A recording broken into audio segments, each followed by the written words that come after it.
So I recorded something for the intro of this before I did any of the videos for the reading, and a lot of stuff came out during the readings that I hadn't necessarily planned on, and I felt like the whole thing called for a different introduction given what it ended up being versus what I thought it would be, what I thought it would be when I started. So before it was just me complaining about technical things and explaining why I'm doing it on my computer instead of my phone. But I want to talk a little bit about all these rocks are green. They resonate with the heart chakra. And so heart chakra is connected with thymus gland. It's the chakra where the lower chakras and the higher chakras meet. So we've got spirit and earth meeting. It's also the feminine and divine within yourself meeting, and also your interpersonal and your intrapersonal. I had to make sure I had those right.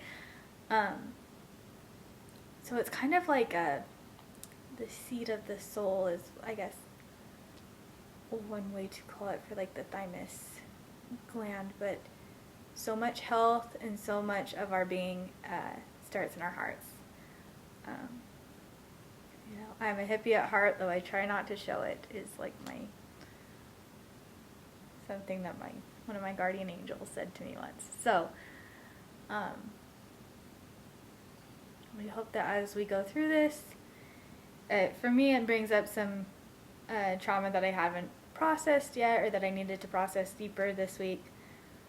If it brings anything up specific for you and you want to have a phone conversation with me about it, reach out. I could create space for that. And, thank you if you're choosing to read this or to watch this for any space that you're giving me for my processing as well. It's a two-way street. I love you guys so much. Thank you for watching my videos and supporting me.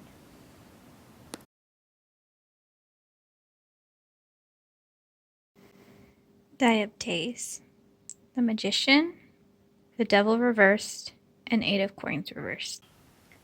Okay, so here we have Dioptase, I believe. This stone is good for forgiveness and compassion, which I feel fits the spread that we got here. So we start with the Magician. The thing about this card, I gotta tell you, is it legitimately kind of freaks me out. When I first started reading tarot, and when I've had people ask me how legitimate do you think tarot is, I usually say it works off of archetypes. If you're looking for meaning in your life, you find it.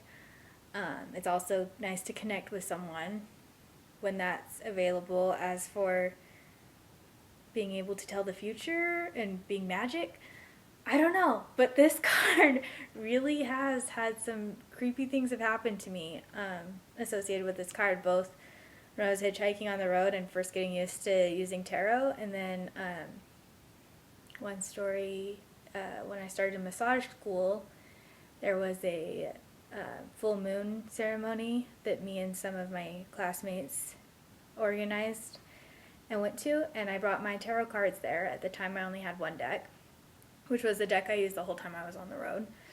And we used it for readings and went home. The next week I had a dream that I was at like a tarot convention or something, and I got a cake, and the cake had the Magician on it. And I was keeping a dream journal at the time, so I wrote that down in my journal. That day I went to school, and my classmate told me, one of your tarot cards is at my house. The cats must have knocked it down. And I said, which one? And she was like, I don't remember, but I'll let you know. And it was the Magician. And I said, that's so creepy because I just had a dream with the Magician on it. So that's just one example. I could give more, and you could believe me or think it's all coincidence. Either way, all I can say is I don't know about everything. I don't try to limit my worldview by overcommitting to a belief system, but when this card shows up, I definitely pay attention. So here we have someone with all the elements. So he's holding a wand. There's the pentacles, a sword, and the cups all on his table. And he's kind of mastered, found his power, I suppose, how he's going to use it, and has the ability to influence people and make a difference. So that's where we're at now. And then we have the devil reversed. So with the devil, nice horned, has both male and female characteristics, holding an unsheathed sword in one hand, representing untamed sexuality. And there's a female and a male dancing, I think it's the tango, that are chained to his feet. And he's supposedly in hell, but it's reversed.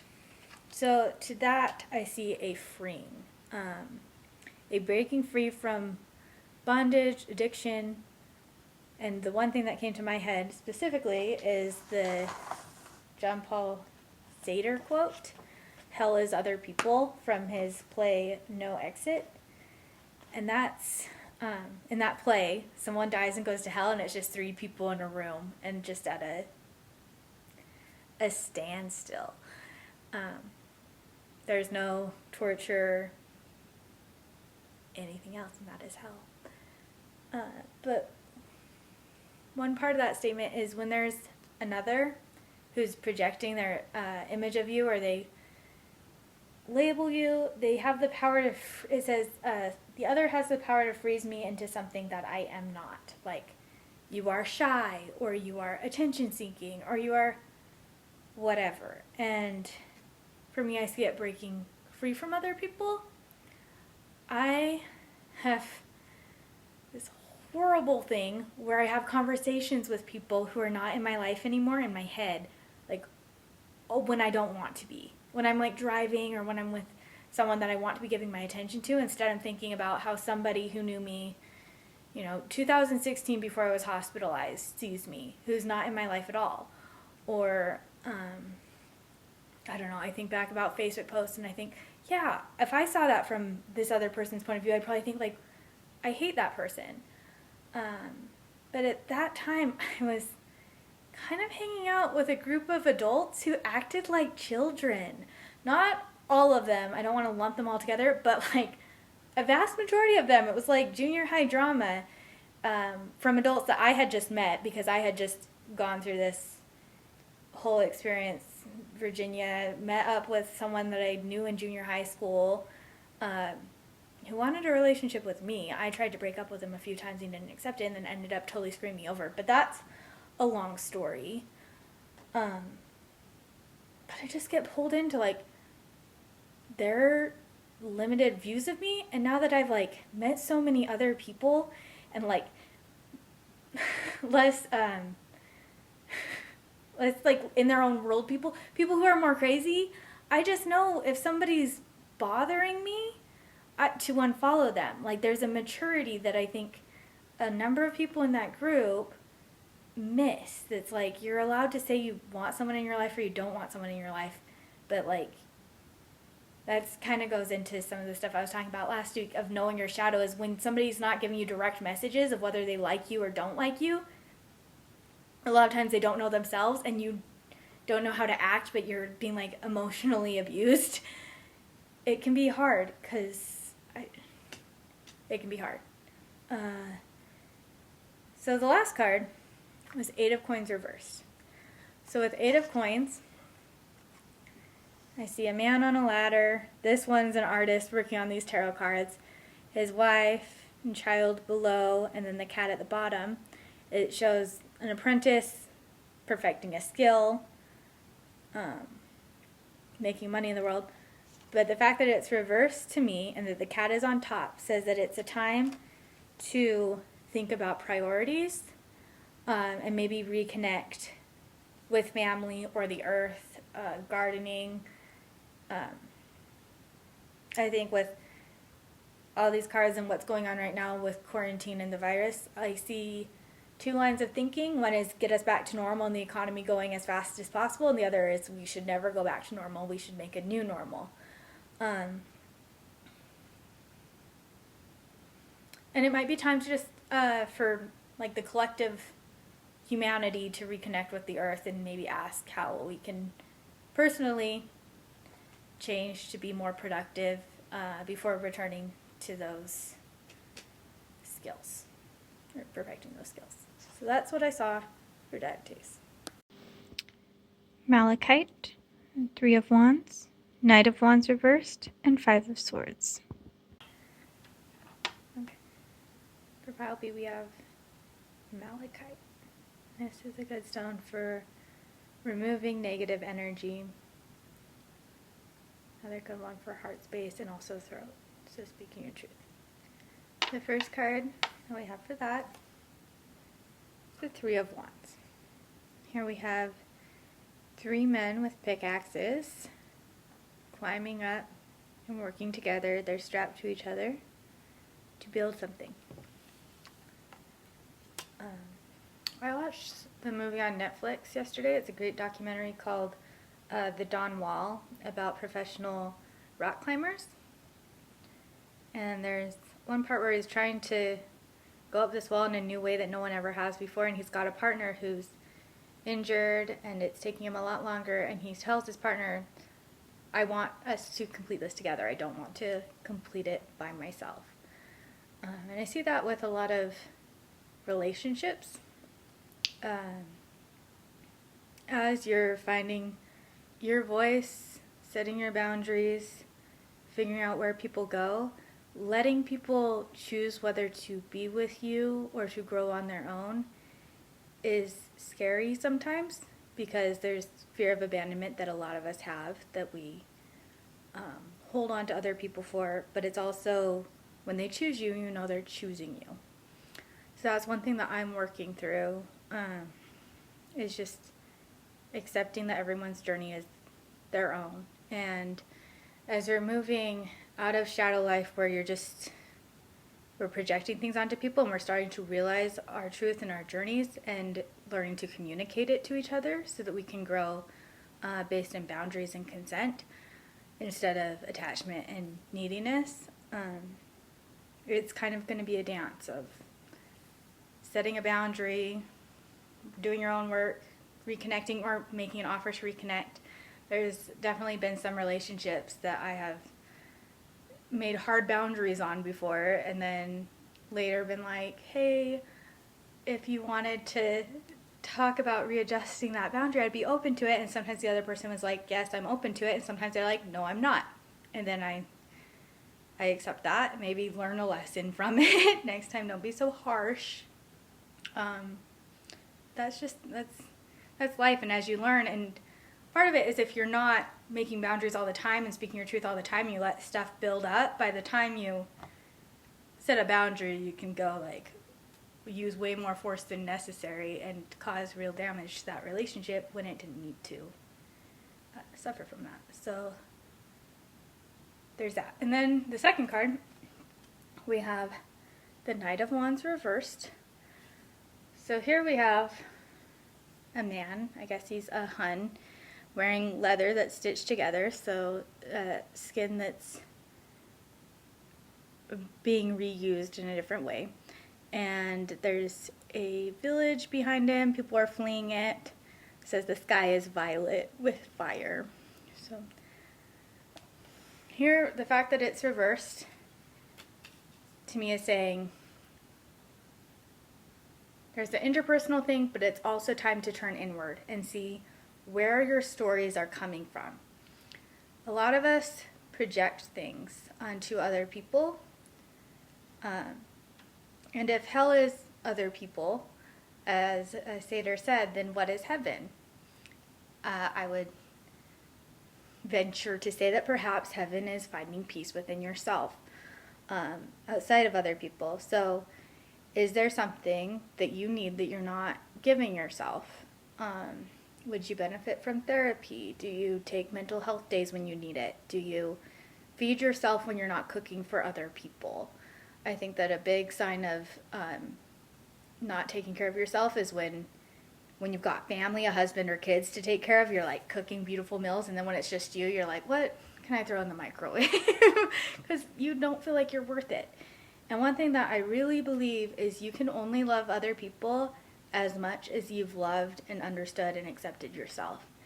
And the goal is to move out of like human love into unconditional love. And until you know yourself and accept every part of yourself, the good, the bad, everything, you can't truly love someone else. You can make a surface, you can do an act,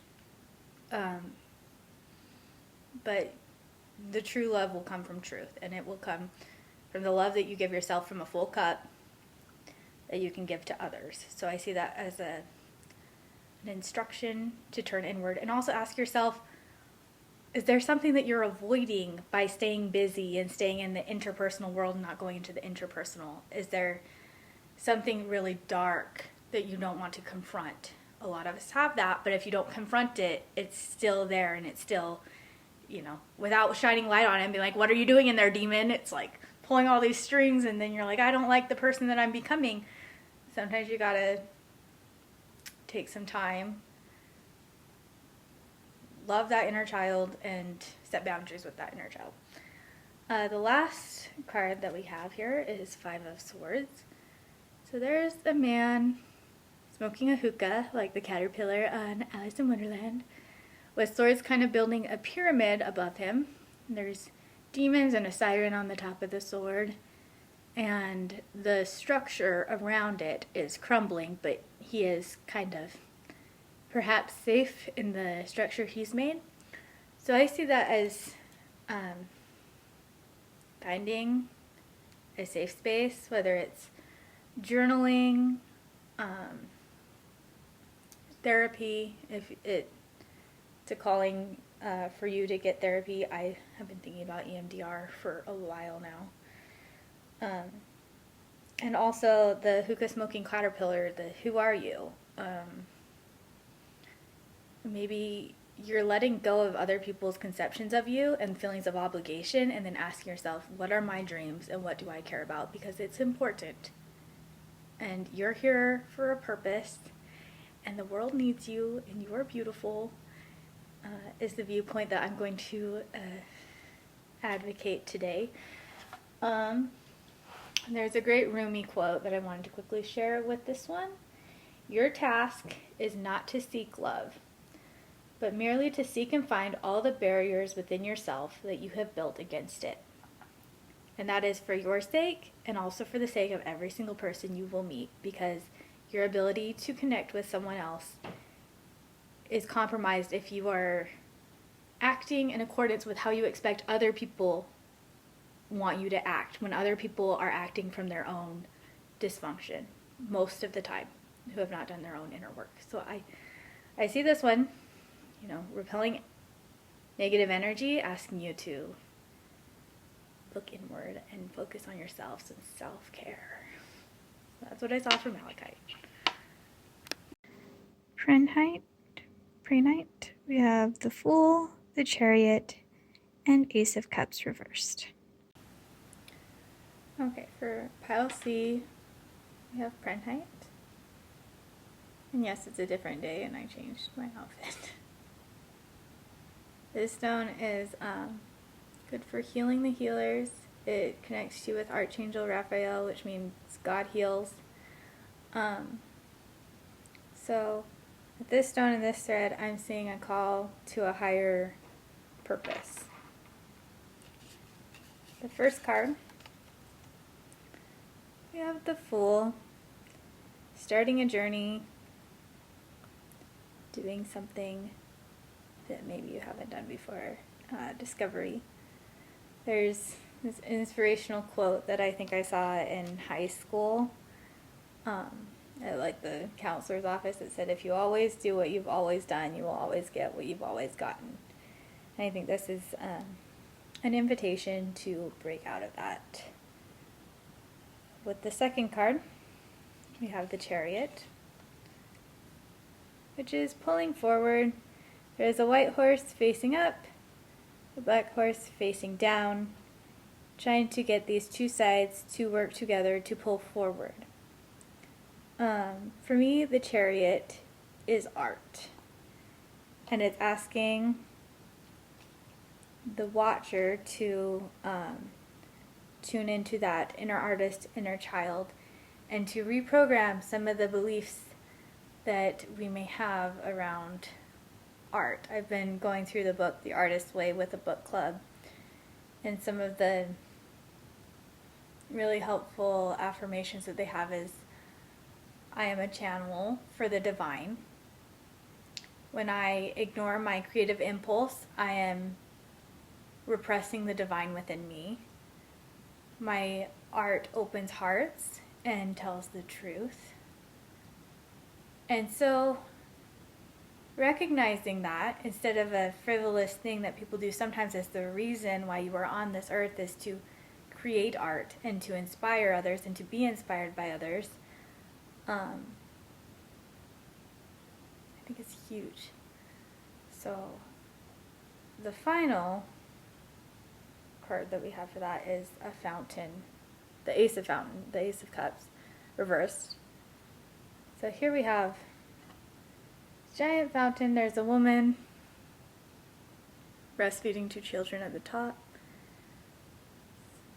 a cat at the bottom. Love the kitty cats. The shell, which reminds me of Venus, which is in retrograde right now. Some fruit. So I see a lot of love of yourself, and knowing that you are worthy and that you have something to offer. One thing that I'm saying being called right now is clean your room. Clean up. Remove files from your computer. Do like spring cleaning. Let go of what no longer serves you.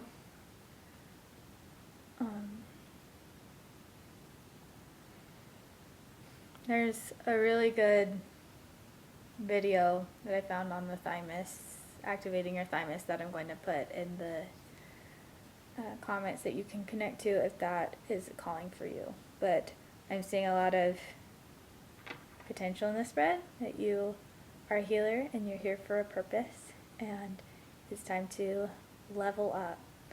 This stone I just got back from my friend Link, who helps me with my snake, feeding her and stuff. And I think it's about to go into my garden with Misa's ashes and my friend's